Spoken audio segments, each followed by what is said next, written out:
জয় রাম জগত কারণ জগত জীবন স্বামী পরম দেবতা জানিয়া তোমার শরণে ভজিল রাম পরম দেবতা জানিয়া তোমার শরণে ভজিল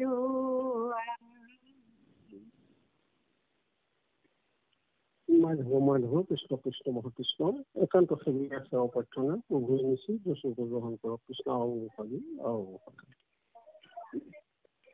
কৃষ্ণ কৃষ্ণ শংকৰবধ প্ৰথম কীৰ্তন ঘোষা হৰিষে আত্মা হৰিষে বন্ধু হৰি হৰি নামে সংসাৰ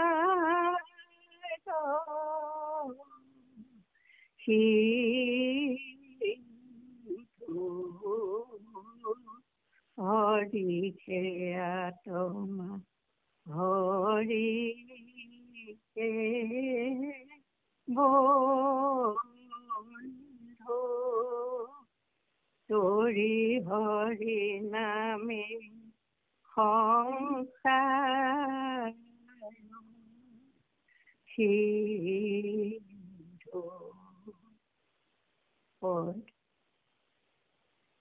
দেখি কবধিয়া আসন্ত হৰি বৰিষৈ পুষ্প দেৱে তুতি কৃষ্ণ উঠলাই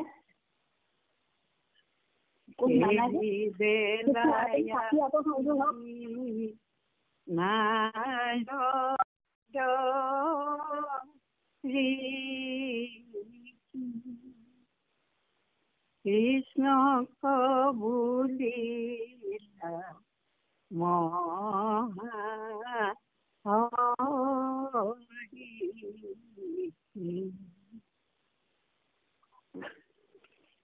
হে কৃষ্ণ কৃষ্ণ প্ৰণাম আমি সমস্ত ভূতৰে আত্মা স্বামী পুৰাণ পুৰুষ ঈশ্বৰ সাক্ষী সমস্তে সৃষ্টি আশা ৰাখি ভকত জনৰ ৰক্ষাৰ হেতু দুষ্ট নাখিলা গৰুৰ হেতু দেখি বধ শুনি মিলিল ৰংগ এখনি শুনি দেৱে ভংগ স্বৰ্গত থাকিবে no one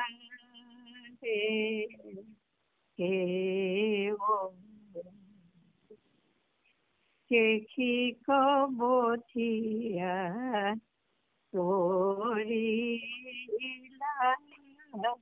de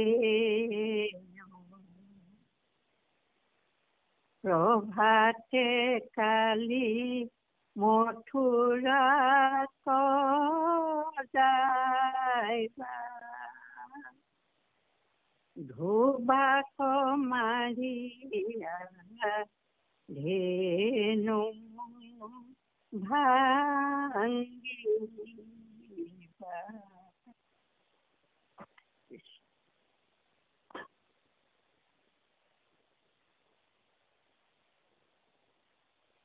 সানুর মুস্তিক প্রমুখে মাল কুবলয় পীর হস্তি বিখাল কংখক বান্ধিবা জগত স্বামী পৰশুই দিনা দেখিব আমি কাল জনক নৰকা খুৰ মাৰিবা পাঁচ সৈন্য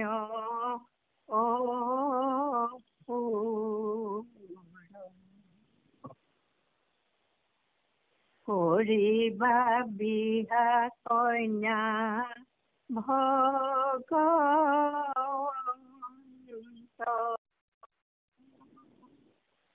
নিগৰ খাপক কৰিবা অন্ত সত্য ভামা সমে চমন্ত মণি পাইবা প্ৰভু জাম্বৱন্ত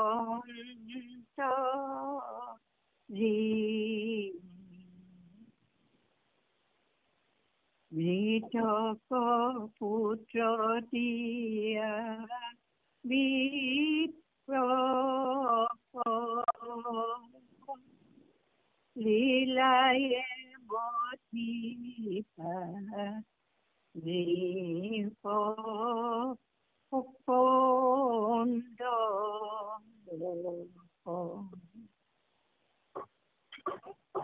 আশিক বুদ্ধি কৰি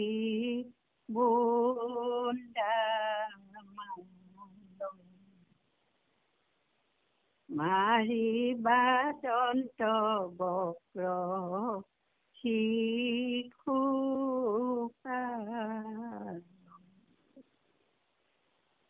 পাণ্ডৱৰ হাতে সমৰে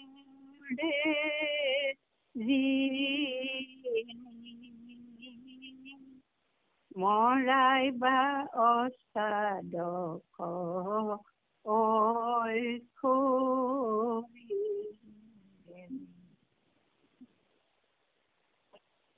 কৰিবা কৰ্মযত দ্বাৰকাত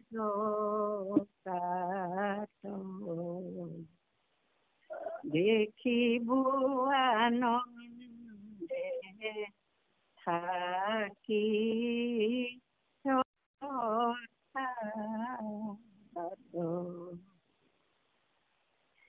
কেৱলে জ্ঞান মূৰ্তি তুমি স্বামী তোমাক শৰণ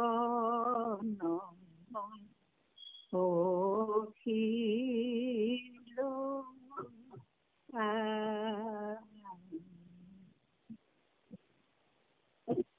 পৰম পুৰুষ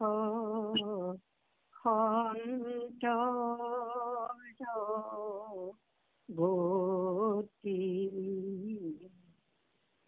যদু শ্ৰেষ্ঠ সেৰা প্ৰণতি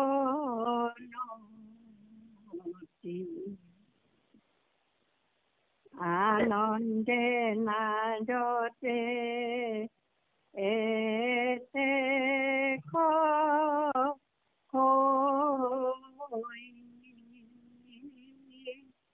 বৈলন্ত কৃষ্ণ মেলা লৈ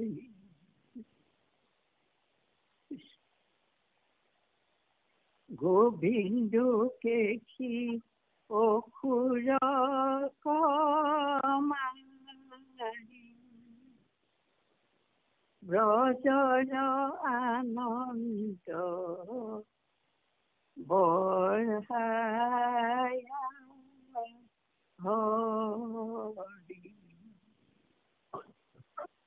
থাকিলা কৃষ্ণে নানা লীলা কৰি সমস্ত সমাজে ভুলি হৰি হৰি ৰাম কৃষ্ণ মাধৱ মাধৱ গান জয় গুৰু শঙ্কৰ সৰ্বগুণাকৰ দাতে নাহি কেউ পাম তোহাৰি চৰণ কৰিনু শতকোটি বাৰ এক কৰহু প্ৰণাম বাৰ এক কৰহু প্ৰণাম। আমাৰ জন্ম সেৱাৰ থলী সামাজিক সন্ধানী সত্ৰত সমবেত হোৱা আমাৰ পাঠাচাৰ্য আমাৰ সমৰ ব্যক্তি পৰম শ্ৰদ্ধা আৰু ভক্তিভাজন দেখা বা আৰু আমাৰ পৰিচালক হাতীমূৰীয়া বাপকে মুখ্য কৰি সমস্ত ভক্তি প্ৰেমীৰ ৰসগ্ৰাহী বা পাইচৰণলৈ আমাৰ ভক্তি ভৰাকে নিবেদিলো। আজি আমি মহাপুৰুষ কৃপালু শ্ৰীমন্ত শংকৰদেৱ গুৰুজনে আমালৈ আগবঢ়াই থৈ যোৱা তেৰাৰ বাক্যময় মূৰ্তি কীৰ্তন জগত উদ্ধাৰৰ কাৰণে প্ৰভু ভগৱন্তৰ গুণানুকীৰ্তন একত্ৰিত কৰি প্ৰসংগ কৰিব পৰাকৈ সজাই পৰাই লীলাখিনি আমি যিমান লীলা কৰিলে ভগৱন্ত কৃষ্ণই সমস্ত লীলা একত্ৰিত কৰি কীৰ্তনৰ উপযোগী কৰি নানা ছন্দেৰে সৈতে আমালৈ থৈ গল আৰু আমি সেই ৰস আস্বাদন কীৰ্তন কৰি কৰি আমি সেই ৰস আস্বাদন কৰি আহিছো। আৰু আজি বৃন্দাবন লীলা শেষ হল আৰু আজি পৰা আৰম্ভ হব মথুৰা লীলা আৰু মথুৰা লীলাৰ পিছত দ্বাৰকা লীলা।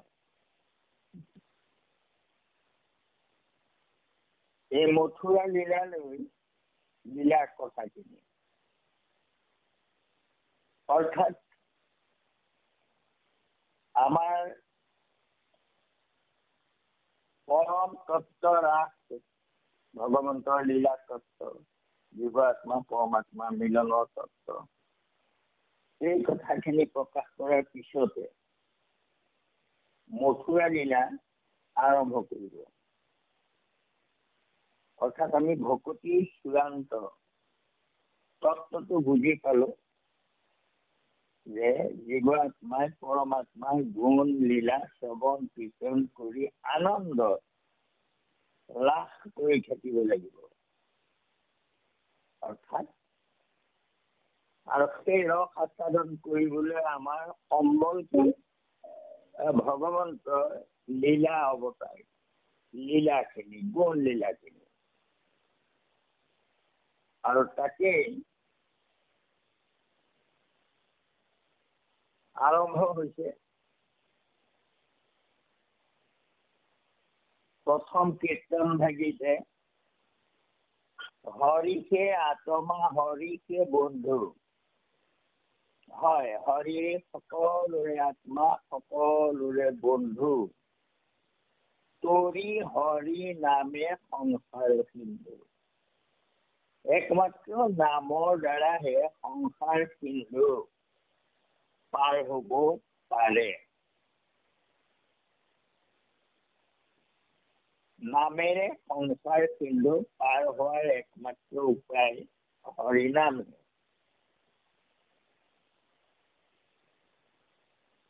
কেশিক বধিয়া আচন্ত হৰি বৰিষৈ পুষ্প দেৱে স্তুতি কৰি সেই বেলা আছি নাৰদ ঋষি কৃষ্ণক বুলিলা মহাহৰি। ইতিমধ্যে কৃষি দৈত্য বধ হৈছে। এই স্বৰ্গ মৰ্ত্য পাতাল খলকনি লগাই আছিলে। সেই কেশিয়ে তাৰ ভয়ত দেৱতাবোৰ শান্তি নোহোৱা হৈছিলে আৰু সেই কৃষি দৈত্যক বধ কৰি গোসাই আছে। তেনেকুৱাতে নাৰদ দেৱ আহি পালেহি আৰু পাই মহা আনন্দৰে আনন্দ প্ৰকাশ কৰিছে। কি আনন্দ প্ৰকাশ কৰিছে? হে কৃষ্ণ কৃষ্ণ, প্ৰণাম আমি, পুৰাণ পুৰুষ ঈশ্বৰ তুমি। হে কৃষ্ণ, তুমি পুৰাণ পুৰুষ, অৰ্থাৎ তুমি অনাদি অনন্ত পূৰ্ণ কৃষ্ণ ভগৱন্ত। তুমি সমস্ত সৃষ্টিক আশা ৰাখি পুৰাণ পুৰুষ ঈশ্বৰ সাক্ষী, সমস্ত সৃষ্টিক আশা ৰাখি ভকত জনৰ ৰক্ষাৰ হেতু দুষ্টক নাচিলা গৰুৰ কেতু। অৰ্থাৎ বিনা সায়স দুষ্কৃতান, দুষ্কৃতিক বিনাশ কৰি সংস্কৃতি প্ৰতিষ্ঠাৰ কাৰণে তুমি এই লীলা অৱতাৰ ধৰিছা। আৰু কেশী বদ্ধ শুনি মিলিল ৰংগ, এখনি শুনি দেৱে দেয় ভংগ। তুমি যে কেশীক মাৰিলা কথা শুনিয়ে আনন্দিত হৈছো। কাৰণ যাৰ হেখনি শুনি দেৱতাবোৰ পলাই যায়, স্বৰ্গত থাকিব নোৱাৰে। তেওঁ কেশীক বধিয়া কাৰিলা দেৱ। এইটো বান্ধিয়া বুলি আছে এই কিতাপখনত, আৰু আমাৰ খনিও সেই বান্ধিয়া বুলিয়েই গাইছে। সেইটো আচলতে বধিয়া। কেশিক বধিয়া কাৰিলা দেৱ। কেশীক বধ কৰি সেই দেৱতাসকলকো ৰক্ষা কৰিলা। প্ৰভাতে কালি মথুৰাক যাইবা, ধোবাক মাৰিয়া ধেনু ভাঙিবা। কালিলৈ পুৱাতে তুমি মথুৰালৈ যাবা আৰু তাত গৈ ধোবাক মাৰিবা, ধেনু ভাঙিবা। অৰ্থাৎ আচৰিত কথা যে নাৰদে তুমি এইখিনি কৰিলে দিলা, এতিয়া তুমি তোমাৰ দ্বিতীয় লীলা থলী মথুৰা, তাত গৈ কি কৰি লাগে এই কথাখিনি আগতীয়াকে কৈ দিলে। এতিয়া আমাৰ আচৰিত যেন লাগিব পাৰে কথাটো, যে মথুৰা লীলা হোৱাই নাই, যাবহে। মথুৰাত গৈ কি কৰিব এই কথাখিনি নাৰদে কেনেকৈ ক'লে আগতীয়াকৈ? এইটোৱেই ৰহস্য যে মহাভাগৱত শাস্ত্ৰ শ্ৰীনাৰায়ণে ব্ৰহ্মাক কৈছিলে পদ্মকল্পত, পদ্মটো উপজি ব্ৰহ্মা তাতে বহিছো, মই কোনো ইটো কিবা একো নাজানো। আৰু কৃষ্ণৰ কৃপাত পাছত গম পালে আৰু পৰম তত্ত্ব কথাখিনি ক'লে আৰু কৈ পেলাই যে নিৰ্গুণ নিৰাকাৰ ব্ৰহ্মৰূপে ভগৱন্ত আছে, জগত উদ্ধাৰৰ কাৰণে ভগৱন্তই নিজে গৈ অৱতাৰ হব আৰু অৱতাৰ হৈ তেওঁ গুণ আৰু লীলা প্ৰচাৰ কৰিব আৰু সেই গুণ লীলাখিনি প্ৰচাৰ কৰিবৰ কাৰণে কি কাৰণে প্ৰচাৰ কৰিব? সেয়াকে পুনি ধনী মানুহবোৰ বৈকুণ্ঠলৈ যাব পাৰিব, সংসাৰ বন্ধ এৰাই বৈকুণ্ঠলৈ যাবৰ কাৰণে এয়া লীলা শাস্ত্ৰ মানে তৈয়াৰ কৰিব লাগিব। লীলা খিনি একত্ৰিত কৰি শাস্ত্ৰ কৰিব লাগিব, এয়ে হ'ব ভাগৱত। এই বুলি মুখে মুখে কথাখিনি চলি আহিলে। ব্ৰহ্মাই নাৰদ দেৱক গোটেই কথাখিনি কৈ দিলে, কি কি কৰিব লীলা এয়া ব্ৰহ্মাক নাৰদ দেৱে ক'লে। আৰু নাৰদ দেৱে ব্ৰহ্মাই নাৰদ দেৱক ক'লে। কওঁতে এটা কথা সকীয়নি দিছিলে নাৰদক, যে কৈলো ভাগৱত তোমাৰো আগত কৃষ্ণ কথা মাত্ৰ সাৰ। তাৰমানে শব্দটো কেনেকুৱা এইটো অৰ্থটো চাই লওক। সেই কথাবোৰকে আমি পঢ়ি আছো, মুখস্থ হৈছে, কিন্তু ৰহস্যটো কি, শব্দকেইটাৰ অৰ্থটো কি, এইটো অনুধাৱন কৰিবলৈ মানুহে চেষ্টা নকৰে।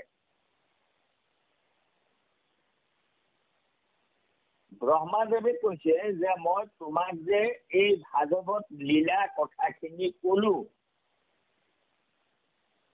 কেলে কলো এই কথাষাৰ দোহাৰিছে নাৰদক। মই তোমাক কলো এই কথাবোৰ, কেলে কলো শুনা। কৈলো ভাগৱত তোমাৰ আগত কৃষ্ণ কথা মাত্ৰ সাৰ। মই তোমাক কোৱা এই ভাগৱতত মাত্ৰ কৃষ্ণ কথাহে সাৰ বুলি প্ৰমাণ কৰি কলো তোমাক। আৰু কলো ভাগৱতত তোমাৰো কথা আগত কৃষ্ণ কথা মাত্ৰ সাৰ। কেলে কলো তুমি সৰ্বজান ইটো শাস্ত্ৰ খান প্ৰচাৰ কৰা লোকত তুমি এই শাস্ত্ৰৰ এই ঈশ্বৰৰ লীলা কথাবোৰ জগতত প্ৰচাৰ কৰাইবা। কেলে প্ৰচাৰ কৰিবা? প্ৰচাৰ কৰিবা হয়, কেলে কৰিবা? কৰিব কিয় লাগে? 1 নম্বৰ অজ্ঞান বিচুপ। 1 নম্বৰ কথা হ'ল এই লীলা শাস্ত্ৰৰ জৰিয়তে অজ্ঞানতা গুচিব লাগিব। প্ৰথম কথা হ'ল অজ্ঞানতাটো গুচিব লাগিব। কেলে লীলা কৰিছে ঈশ্বৰে? লীলা কৰাৰ উদ্দেশ্যটো কি? এই কথাটো বুজি পাব লাগিব জগতে। সেইকাৰণে তুমি প্ৰচাৰ কৰিবা। সংসাৰৰ তৰক এই লীলা গুণ গায়ে জীৱবোৰ সংসাৰৰ পৰা উদ্ধাৰ হ'ব লাগিব। তাৰ কাৰণে তুমি প্ৰচাৰ কৰিবা শাস্ত্ৰখন। আৰু কি হব? মেৰুক ভক্তি কৃষ্ণ, মাত্ৰ কৃষ্ণত ভকতি মিলিব লাগিব ভাগৱতৰ পৰা। 1 নম্বৰ অজ্ঞানতা গুচিব লাগিব। 2 নম্বৰ সংসাৰ কৰিব লাগিব। 3 নম্বৰ কৃষ্ণত ভকতি হব লাগিব। লোকৰ মাত্ৰ ভকতি হব লাগিব। শব্দবোৰ চাওক। মেলুক ভক্তি কৃষ্ণ, কিন্তু এই ওপৰ ভকতিৰ ৰসটো যেতিয়া প্ৰাণ কৰিবলৈ মানুহক দিব লাগিব, ওপৰ ভকতি ৰস প্ৰচাৰক শাস্ত্ৰ হব ভাগৱত, তেতিয়া কি কৰিব লাগিব? কিন্তু মুনিবৰ ভকতি ৰসৰ বিঘাত হেন নহয়। কিন্তু মুনি তুমি সাৱধান হবা যাতে কৃষ্ণ ভক্তিৰ ব্যাঘাত নহয়। কিন্তু মুনিবৰ ভকতি ৰসৰ বিঘাত হেন নহয়, যাতে ভকতিৰ ব্যাঘাত নহয়, ভকতিৰ পথৰ প্ৰতিবন্ধকতা নহয়। এই কথাটো লক্ষ্য কৰিবা। ব্ৰহ্মাই নাৰদক ভাগৱত দিওঁতে কৈছে। কেলে দিছে? কৈ দিছে। কিন্তু মুনিবৰ ভকতি ৰসৰ বিঘাত হেন নহয়। 4 জ্ঞান কৰ্ম বাদ দিবা, নহলে ভকতিৰ ব্যাঘাত হব। এটা মন পাই দিয়ক। কৃষ্ণক সেৱা ধৰ্ম কৰিবা মাত্ৰ উদয়। মাত্ৰ কৃষ্ণক সেৱা ধৰ্ম উদয় কৰিবা ভাগৱতত। মই কথা চাই কেলে জোৰ দিছো আপোনালোকে ভালকে বুজি লওক, কথাটো শুনি লওক। এতিয়া আমি ভাগৱততো পাওঁ জ্ঞান মাৰ্গ কৰ্ম মাৰ্গৰ গোটেই কথাবোৰ সাল মিহলি হৈ আছে।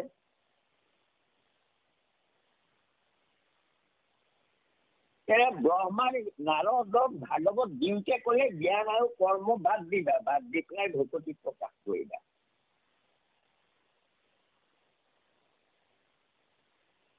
গতিকে এতিয়া সেই ভাগৱতত গোটেই তাৰমানে জ্ঞান আৰু কৰ্ম মাৰ্গৰ কথাবোৰ একেবাৰে ঋষভৰ হতুৱাই জ্ঞান মাৰ্গৰ কথা, কপিলৰ হতুৱাই জ্ঞান মাৰ্গৰ কথা, এনেকে ভৰতৰ দ্বাৰা সেইবোৰ কথা গোটেইবোৰতো ভাগৱতত প্ৰকাশ কৰিলে পুৰঞ্জন আখ্যান পৰ্যন্ত।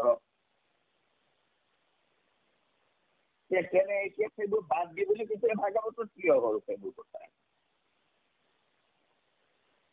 গতিকে কেলে হ'ল সেই কথাটো এতিয়া আপোনালোকে বুজি লওক। কাৰণ সেই খোপাতে মগ্ন হৈ গ'ল গোটেই ভাৰতবৰ্ষখন এতিয়া। কিন্তু সেইবোৰ কেলে লিখিছিলে সেই কথাটো মানুহে অনুধাৱন কৰিব নোৱাৰিলে। ভাগৱত পঢ়ে কিন্তু অনুধাৱন কৰিব নোৱাৰে। যে এইবোৰ তাৰমানে নালাগে বুলি কৈছে। জ্ঞান কৰ্ম পথক খন্দি ভকুতি দেখুৱালে আকৌ জ্ঞান কৰ্ম কথা কিন্তু ভাগৱততো আছে। এইটো আমাৰ সন্দেহ হ'ব, সকলোৰে সন্দেহ। গতিকে সেই সন্দেহটো নিৰাকৰণ কৰিবৰ কাৰণে মই কৈছো কথাখিনি। চাব, পূৰ্ণ কৃষ্ণ ভগৱন্ত অৱতাৰ হ'ব, পূৰ্ণ অৱতাৰ। কেলে? লীলা প্ৰকাশ কৰিবৰ কাৰণে। এইটো ভাগৱতৰ তাৰমানে মূল তত্ত্ব। পূৰ্ণ কৃষ্ণ অৱতাৰ হ'ব। আৰু সেই পূৰ্ণ কৃষ্ণয়ে যে আদি সত্য যুগৰ পৰা নানা লীলা সংঘটিত কৰিছিলে। কৃষ্ণ তুমি এনেকৈ এয়া লীলাও কৰিছিলা। অৰ্থাৎ নৰসিংহ ৰূপ ললা, বৰা ৰূপ ললা, 10টা অৱতাৰ তুমিয়েই ধৰিলা। তুমি আটাইকেইটা যুগতে তুমিয়েই ভজনীয়, তুমিয়েই লীলা অৱতাৰ কৰি গলা। কিন্তু নামক ধৰ্মৰূপে প্ৰতিষ্ঠা কৰা নহল তেতিয়া। কলি যুগত যিহেতু নামেই তাৰমানে নামেই ধৰ্ম হ'ব। গতিকে এই কলি যুগত ভাগৱতত সেই যুগৰ কথাবোৰ ধৰ্মবোৰ লিখিলে। কেলে লিখিলে? কৃষ্ণই সেই যুগত এইদৰে কৰিছিলে। চাৰিও যুগতো হৰি নাম বিনে আন। চাৰিও যুগত যে সেই নামৰ দ্বাৰা, লীলা অৱতাৰৰ দ্বাৰা জগত উদ্ধাৰ হৈছিলে, সেই জ্ঞানটো আমাক দিছে। এতিয়া আমি সেই যে প্ৰহ্লাদক কোৱা কথাবোৰ কলি যুগৰ মানুহক নাথাকে। এইটো কলি যুগ। সেই সময়ত মাৰ্গ, জ্ঞান মাৰ্গ, কৰ্ম মাৰ্গ চলি আছিলে। সেই কথাটোহে আমাক শিকাইছে। আমাক কৰিবলৈ কোৱা নাই যে কৃষ্ণ লীলা প্ৰকাশ কৰিছে। কৃষ্ণ লীলা জগত উদ্ধাৰৰ কাৰণে গাব লাগিব। কৃষ্ণৰ লীলাৰ লগত যে নৰসিংহ ৰূপ লৈ এনেকুৱা কৰিলা, সেইটোও আমি গাম। কিন্তু নৰসিংহ হৈ যিখিনি কথা কৈছিলে সেই যুগৰ, সেই কথাবোৰ আমি নকৰো। নৰসিংহই এনেকে তেনেকে কৈছিলে বুলি আমি সেইটো গামহে। গতিকে এই কথাখিনি আমি ভালকৈ বুজি পাব লাগে যে কথাখিনি পূৰ্বতে ৰচিত হৈ আছে, তাৰমানে পূৰ্বৰ পৰা চলি আহিছিলে মুখে মুখে। আৰু কৃষ্ণ লীলাৰ পিছত শাস্ত্ৰ ৰূপে ৰচিত হ'ল, লিখিত হ'ল। আৰু সেই লিখোতে তাৰমানে কেনেকৈ লিখিব লাগিব সেই উপদেশটো ব্ৰহ্মাই নাৰদকে দি দিছিলে। আৰু নাৰদে ব্যাসক ক'লে এই কথাখিনি তুমি লিখিবা। আৰু এয়া পূৰ্বতে সৃষ্টি হৈ আছে কথাখিনি। মাত্ৰ ভকত উদ্ধাৰ হ'বৰ কাৰণে কলি যুগত তুমি লিপিবদ্ধ কৰি দিয়া কথাখিনি। এই বুলি তাৰমানে ব্যাসক শাস্ত্ৰত লিখিবলৈ ক'লে। গতিকে আমাৰ এই সন্দেহটো থাকিব নালাগে যে জ্ঞান কৰ্ম বাদ দি পেলাই ভকতি দেখুৱাবা বুলি কৈছে। অৰ্থাৎ জ্ঞান আৰু কৰ্ম মাৰ্গত যদিও থাকিব তাত, সেইবোৰ বেলেগ যুগত আছিলে। গতিকে ভাগৱতত সেইবোৰ থাকিলেও সেইবোৰ ভকতে কৰিব নালাগে, সেইবোৰ জানিবহে। চাৰিও যুগতো হৰি নাম বিনে আন, যে চাৰিও যুগতে নামেহে কৰিছিলে এই কথা জানিবৰ কাৰণে সেইবোৰ আখ্যান, উপাখ্যান। কিন্তু কৃষ্ণ লীলাবোৰ কীৰ্তন কৰিব লাগিব। কৃষ্ণৰ লীলা কীৰ্তন কৰিব লাগিব। আমি সেই লীলাবোৰৰ কীৰ্তন নকৰোঁ। আমি কীৰ্তন কৰিবলৈ লিপিবদ্ধ হৈছে কৃষ্ণৰ লীলা বুলিহে আমি কীৰ্তন কৰিম। সেয়া তুমি নৰসিংহৰ ৰূপ লৈ আমুকক মাৰিলা, ৰামচন্দ্ৰ হৈ ৰাৱণক মাৰিলা, ইত্যাদি ইত্যাদি কথাবোৰ চব কৃষ্ণৰ লীলা। সেয়া বেলেগ বেলেগ যুগত কৰিছিলে, বেলেগ বেলেগ ৰূপত, কিন্তু সেই ৰূপবোৰ আমাৰ ধ্যানৰ বস্তু নহয়। এই কথাটো আপোনালোকে মনত ৰাখিব ভালকৈ। আৰু আনেও কোনোবাই যদি কথা নুবুজা মানুহক কথাখিনি ক'বলৈ চেষ্টা কৰিব যে এই কথাবোৰ কেলে হৈছিলে, আৰু তাকে ক'ব কাক নাজানিকে যিজনে নহ'লে কৃষ্ণ প্ৰকাশ বহুত নিমাখিক ভকত আছে আমাৰ, যি একো বুজি নাপায়, সেইসকলক ক'ব, সন্দেহ তেওঁলোকৰ দূৰ কৰিব। কিন্তু যিসক পণ্ডিত হৈ ভকতিত নেদেহিয়া, এই আধা খুন্দা ভকতিলে নগৈ ওপৰে ওপৰে ভাগৱত পঢ়ি জ্ঞান কৰ্ম বখানি থকা সেই ভণ্ড পণ্ডিত সভাৰ কাকো নকবা। সেইবোৰে শুনন্তে পাৰিবে কক্লেশ মাহিকী চিকিৎসা আৰু তাৰ। গতিকে মই আমাৰ সত্ৰৰ ভকতসকলৰ সন্দেহ দূৰ হোৱাৰ কাৰণে এই কথাখিনি কলো। কৃষ্ণ এতিয়া কি ক'লে, প্ৰভাতে কালি মথুৰাক যাইবা, ধমাক মাৰিয়া ধেনু ভাঙিবা, ধেনু যজ্ঞ স্থানুৰ মুস্তুক প্ৰমুখ্য মাল, কুবলয় প্ৰিয় হস্তি বিশাল, কমশক বধিবা জগত স্বামী, এইটো বান্ধিবা বুলি গাই গৈছে তেওঁ হেৰিয়া মাথনিয়ে। এইটো বান্ধিবা হ'বই নহয়, বধিবা। পৰশুই দিনা দেখিব আমি, পৰহিলৈকৈ মাৰিবা, তাৰ তাৰিখো বান্ধি দিছে কেতিয়া মাৰিবা।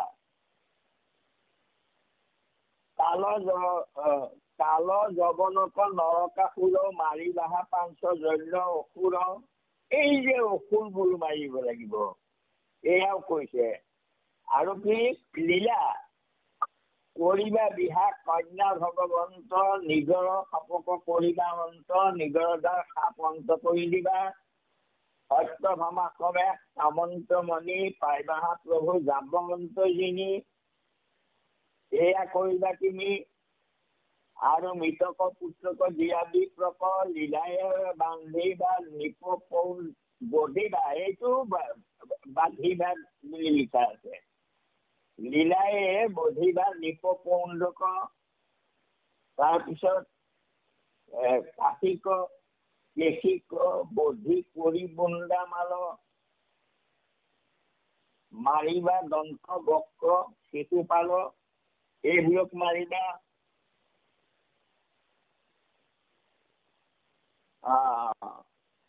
পাণ্ডৱৰ হাতে সমৰে যিনি, মৰাইবা অষ্টাদশ অক্ষহিনী।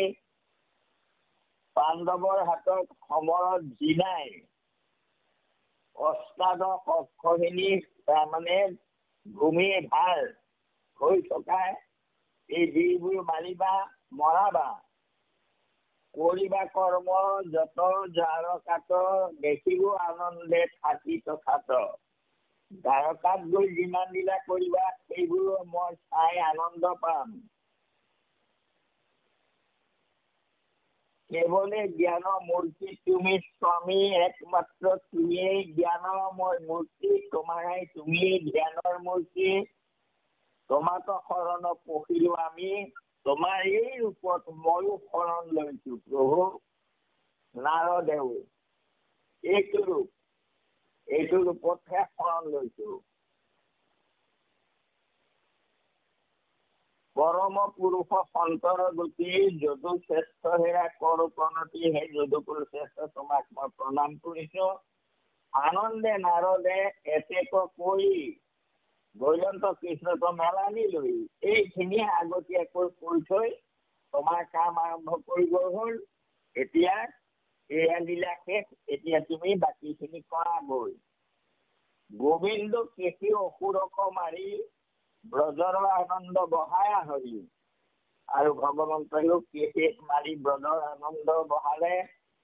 আৰু থাকিলা কৃষ্ণ নানা লীলা কৰি।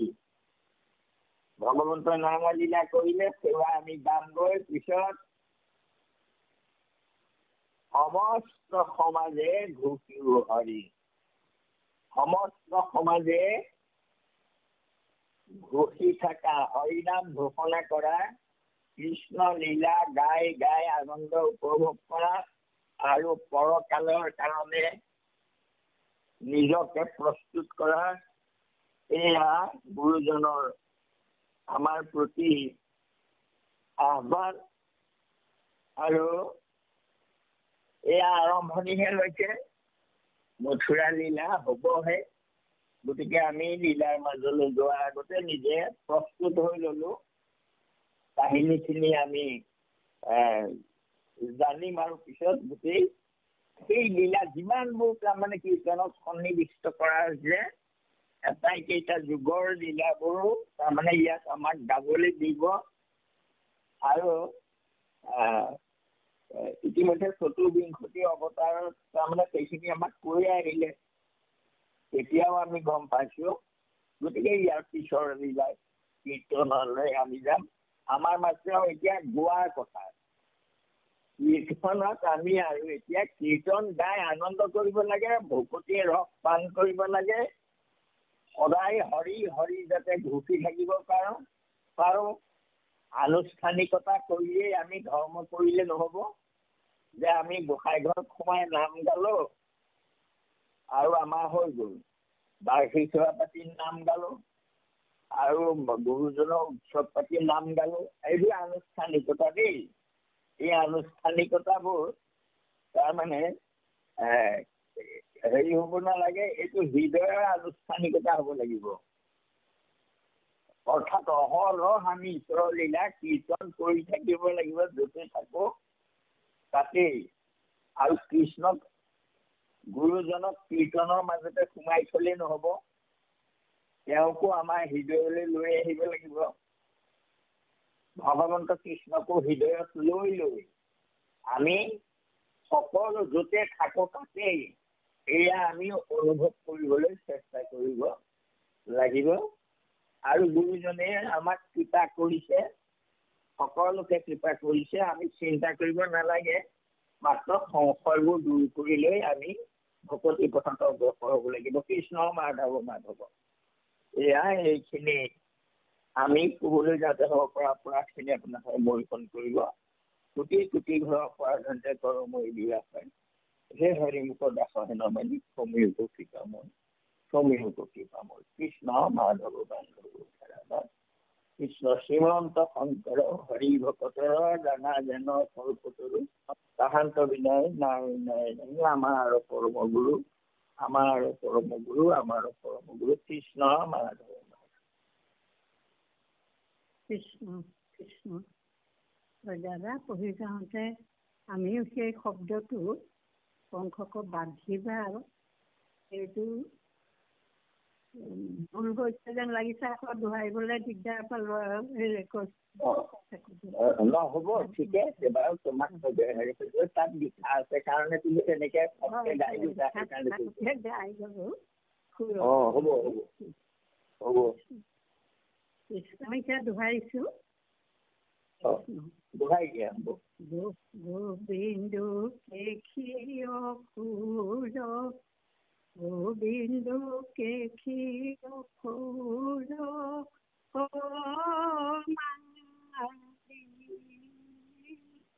ব্ৰজৰ আনন্দ বঢ়াই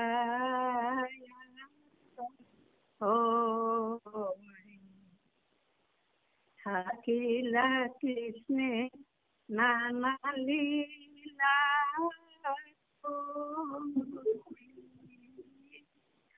সমস্ত সমাজে